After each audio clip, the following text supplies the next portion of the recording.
It falls freely from the sky, flows naturally in rivers, exists in underground aquifers that took millions of years to form. It should be abundant, accessible, and free. Instead, 2 billion people lack access to clean, drinking water.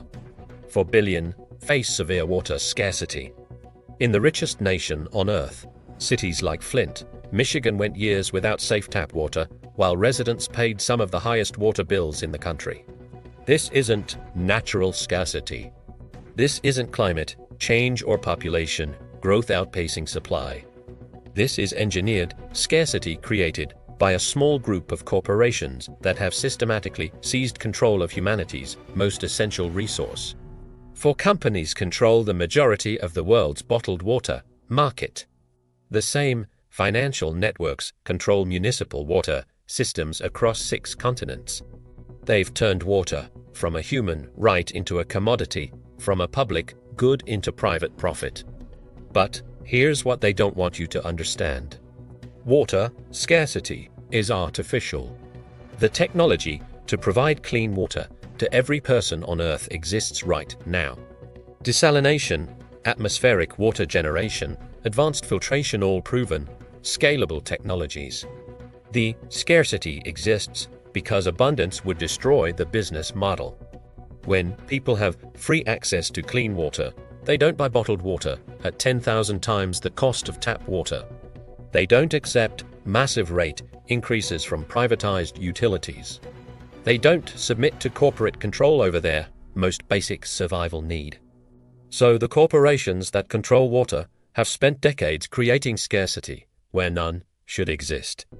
Contaminating public supplies, privatizing municipal systems, draining aquifers, blocking access to clean technology. This is the story of how they stole the rain, how they turned the most abundant resource on Earth into the most profitable scarcity, and how they're planning to tighten their control as climate change provides the perfect cover for permanent water rationing. The Romang template, water as power. Rome understood water is power. The empire's expansion followed water sources. Its control mechanisms centered on water distribution. Its collapse began when water systems failed. Roman aqueducts weren't just engineering marvels. They were control systems. The empire provided water to cities that submitted to Roman authority. Cities that resisted found their water supplies cut off or contaminated. Within Roman cities, water access determined social hierarchy. The wealthy received direct connections to their homes.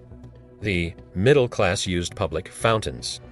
Slaves and the poor carried water from designated sources. Water wasn't free even in ancient Rome. Citizens paid taxes specifically for water infrastructure. But the system was public, accountable, and designed to serve the population rather than extract profit. The Roman model established the template that modern water corporations would later perfect: control the supply, control the population.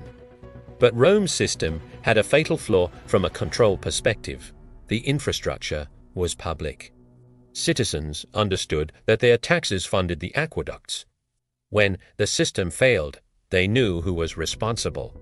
Modern water control is more sophisticated. It hides behind corporate structures, regulatory capture, and financial complexity that makes accountability impossible. The London cholera lesson, 1854. London, 1854. Cholera outbreak kills 616 people in 10 days.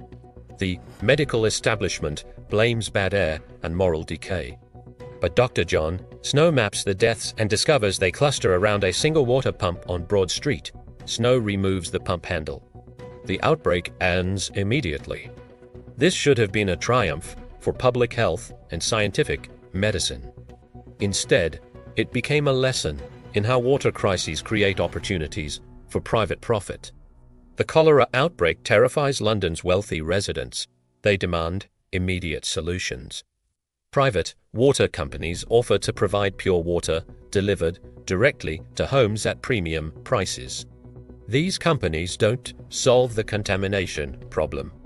They simply charge money to avoid it. The poor continued drinking contaminated water, while the wealthy buy safety. But the real innovation comes from the companies that created the contamination. Several private water companies were dumping waste upstream from public water intakes, directly causing the cholera outbreak. The same companies that contaminated the water then sold clean water as the solution to the crisis they created. This becomes the blueprint for every subsequent water crisis. Create the problem, offer the solution, profit from both. The Nestlé Empire Stix Nestle starts a company selling infant formula, a food business that gradually expands into chocolate, coffee, and other consumer products. By 1970, Nestle has become one of the world's largest food companies. But food has a problem from a profit perspective. It's regulated, competitive, and has limited markup potential. Water is different. Water has no substitutes. Demand is inelastic. And, most importantly, water has been free throughout human history, creating unlimited profit potential for anyone who can claim ownership. Nestle begins acquiring water rights in the 1970s, not to sell water, but to secure water for food production. But executives quickly realize that selling water is more profitable than using water to make food. The strategy is brilliant in its simplicity. Find communities with pristine water sources. Negotiate long-term extraction rights for minimal fees. Pump millions of gallons annually. Sell it back to consumers at massive markups. But here's the key innovation that makes Nestle's water empire possible. They don't buy water. They buy the rights to extract water from land they don't own, using infrastructure they don't build, from aquifers they didn't create. In Michigan, Nestle extracts 400 gallons per minute from public land. They pay $200 annually in permit fees. They sell that water for $7.50 per gallon to consumers, including residents of Michigan. The math is staggering. Nestle pays $200 for water they sell for $1.6 million. That's an 800,000% markup on a public resource. But Michigan is just one operation. Nestle has similar arrangements in California, Florida, Maine, Pennsylvania, and dozens of other states. Globally, Nestle operates water extraction facilities in over 30 countries. The privatization weapon, World Bank, strategy by 1990, Nestle's water model is generating enormous profits. But it has limitations. Nestle can only extract water where they can negotiate rights. Most municipal water systems remain public. The World Bank provides the solution. Beginning in the 1990s, World Bank loans to developing countries include conditions requiring water system privatization. The mechanism is sophisticated. The World Bank identifies countries with water infrastructure problems. They offer loans to improve the systems. But the loans come with structural adjustment requirements that force privatization. Countries that need water infrastructure improvements have no choice but to accept the conditions. The alternative is leaving their populations without clean water. But the privatization doesn't improve service, it extracts profit. Suez, Veolia, Thames Water, and other multinational corporations acquire the privatized systems. They immediately raise rates while reducing maintenance and expansion. The privatized systems serve wealthy areas while neglecting poor communities. Rural regions lose service entirely. Water access becomes determined by ability to pay rather than human need. Bolivia provides the perfect example of how privatization creates manufactured scarcity. The Bolivia Water Wars, 2000 Cochabamba, Bolivia. The World Bank makes water privatization a condition for debt relief. The Bolivian government signs a 40-year contract with Bechtel Corporation, giving them exclusive rights to all water in the region. Bechtel immediately raises water rates by 200%. Families earning $100 per month face wali domani family water cost. But Bechtel doesn't just control municipal water. Their contract gives them rights to rainwater collection, well water, and even water people collect from rivers. Collecting rainwater becomes illegal. Families who dig wells face criminal charges. Anyone who doesn't pay Bechtel's rates loses access to water entirely. The result is predictable. Mass protests, strikes, and civil unrest. The water wars last for months. Police kill protesters demanding access to water. But the protests succeed. International attention forces Bechtel to abandon Bolivia. The water system returns to public control. Rates drop immediately. This should have ended water privatization globally. Instead, it taught water corporations how to avoid public opposition through more sophisticated control mechanisms. The Vialia strategy, regulatory capture. Vialia learns from Bechtel's failure in Bolivia. Direct corporate control creates political resistance. Better to control water systems through regulatory capture and financial complexity. Vialia develops a new model, public-private partnerships that maintain the appearance of public control while ensuring private profit. Municipal governments retain ownership of water systems. But Vialia provides management, maintenance, and billing services through long-term contracts. The contracts are deliberately complex, hundreds of pages long with performance metrics that favor Vialia. Municipal officials who don't understand water engineering sign agreements that lock communities into decades of high rates and poor service. But here's the sophisticated part. When water service fails, residents blame the municipal government, not Vialia. The corporate contractor remains invisible while extracting profit. Vialia now manages water systems for over 100 million people across 40 countries.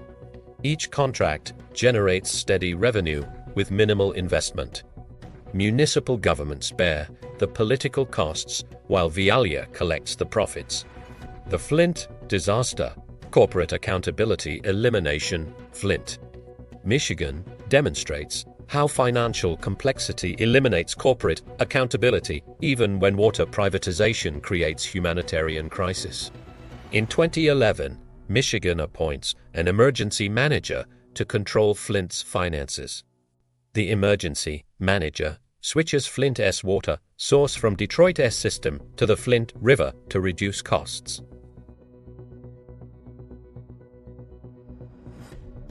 Flint River water corrodes pipes, leaching lead into drinking water.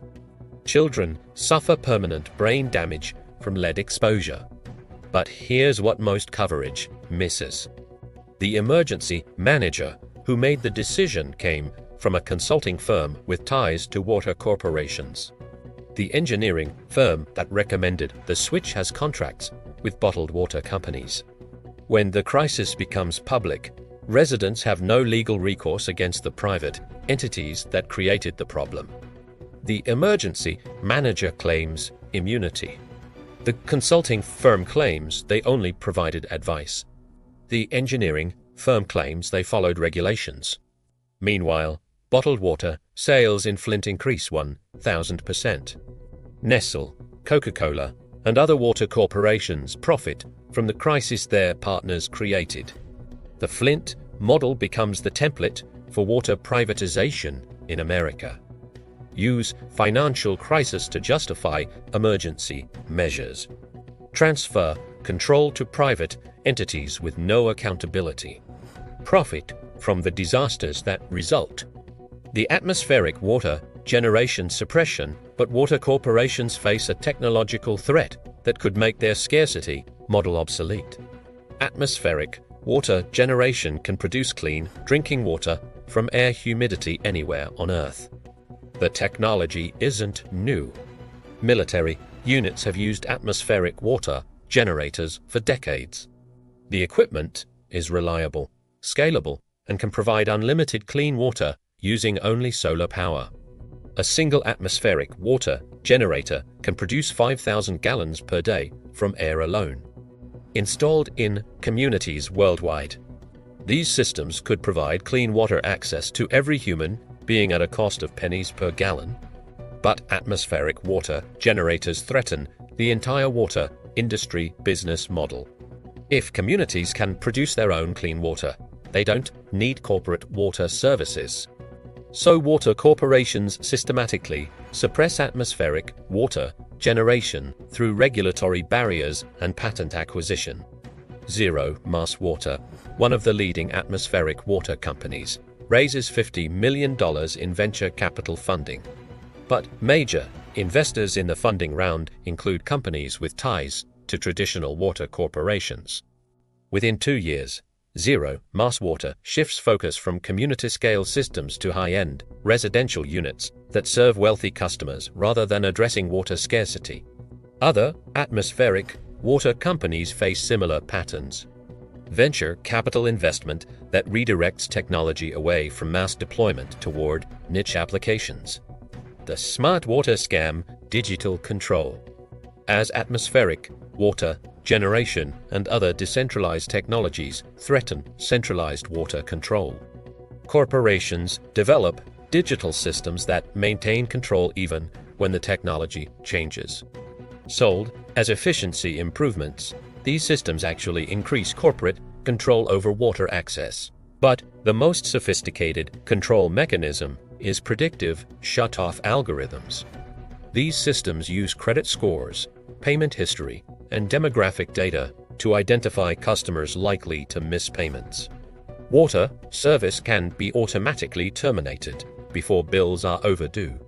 Smart water systems also enable dynamic pricing that adjusts costs based on demand, weather, time of day, and customer income levels. Water becomes like airline tickets. The same resource costs different amounts for different people at different times. Cisco, IBM, and other technology corporations partner with water utilities to deploy smart water systems globally. The technology creates continuous revenue streams from basic water service while eliminating customer service costs. The climate change opportunity. Those emergency measures always involve increased corporate control and reduced public access. California's drought response exemplifies the pattern.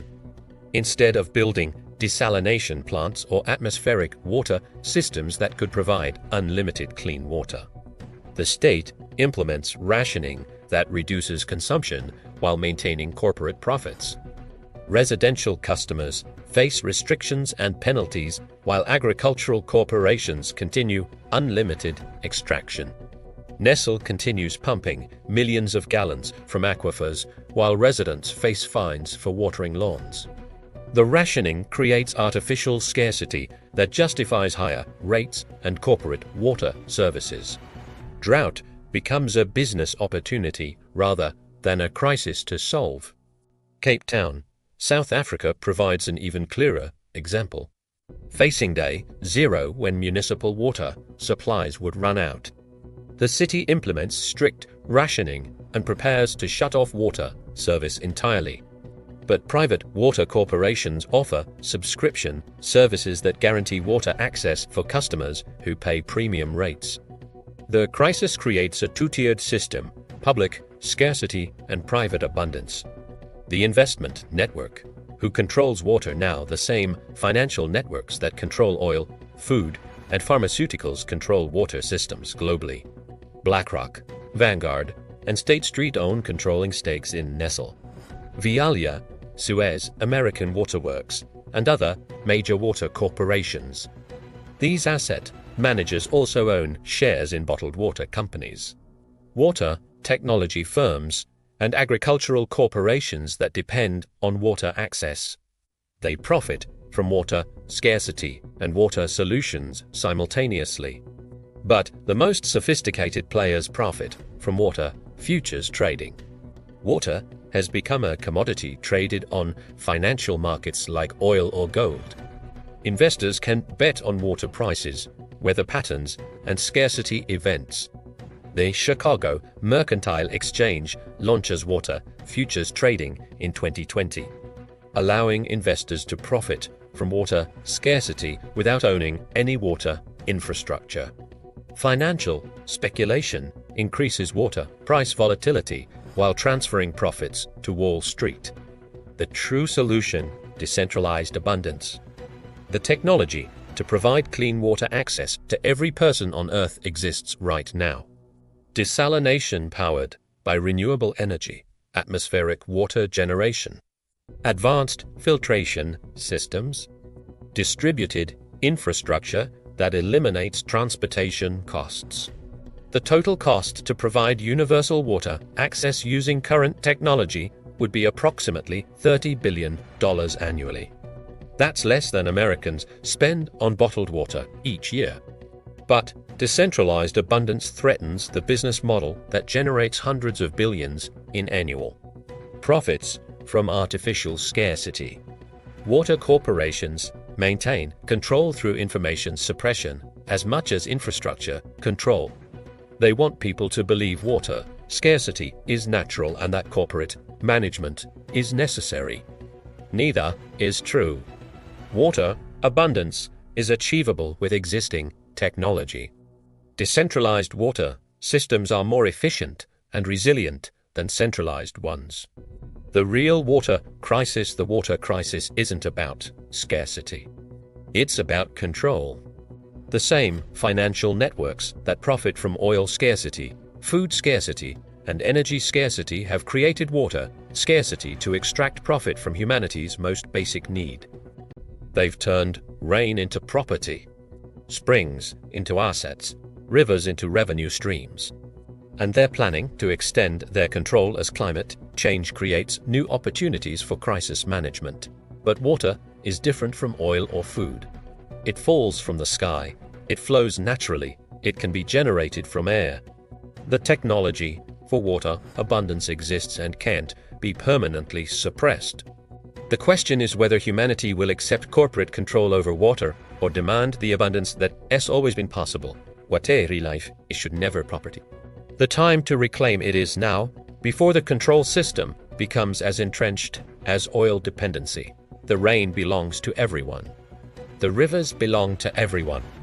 The right to water belongs to everyone. Corporate water control depends on people accepting scarcity as natural. But now you know the scarcity is artificial. And artificial scarcity can be ended by human action. The corporations that stole the rain can be stopped. The water wars can be won, but only if enough people understand what they're fighting for. Water is life, not profit. The future of human civilization depends on keeping it that way.